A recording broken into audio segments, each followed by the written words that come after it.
بسم اللہ الرحمن الرحیم۔ مکروہات روزہ۔ نمبر 1، بلا عذر کوئی چیز چکنا یا چبانا، بلا عذر زبان سے کوئی چیز چکنا یا منہ میں رکھ کر چبانا روزہ دار کے لیے مکروہ ہے۔ اگر عذر سے چکے، مثلا کسی عورت کا خاوند بد مزاج سے اور عورت کو ڈرا کہ اگر سارے میں نمک کم یا زیادہ ہو گیا تو خاوند بگڑ جائے گا، تو زبان سے چکنے میں کراہت نہیں ہے۔ اسی طرح عورت کا چھوٹے بچے کے لیے بلا عذر کوئی چیز خود چبا کر اسے کھلانا بھی مکروہ ہے۔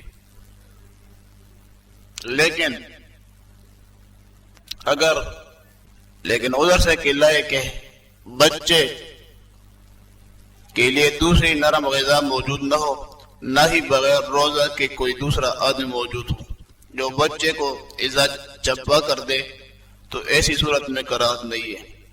اسی طرح روزہ دار اگر کھانے کی چیز خریدتے وقت زبان سے چک لے تو کراہت نہیں ہے، بشرط یہ اس چیز کی طرف سے اسے سخت احتیاج ہو اور بغیر چکے خریدنے میں نقصان کا اندیشہ ہو۔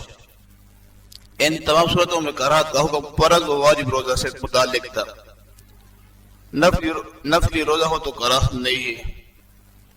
نمبر 2، قصداً تھوک جمع کر کے نکلنا، منہ میں قصداً تھوک جمع کر کے نکل جانا مکروہ ہے، لیکن بلا قصد جمع ہو تو نکلنا مکروہ نہیں ہے۔ نمبر 3، ٹوتھ پیسٹ، کوئلے یا منجن اور ٹوتھ پیسٹ سے دانت صاف کرنا اور عورتوں کا مسی یا دنداسہ لگانا مکروہ ہے۔ اگر ان کا کوئی جز خلق سے نیچے اتر گیا تو روزہ فاسد ہو جائے گا۔ نمبر 4، بلا ضرورت دانت نکلوانا، روزہ میں ڈاکٹر سے دانت نکلوانا اور اس جگہ دوا لگانا بے وقت ضرورت شدیدہ جائز ہے اور بلا ضرورت مکروہ ہے۔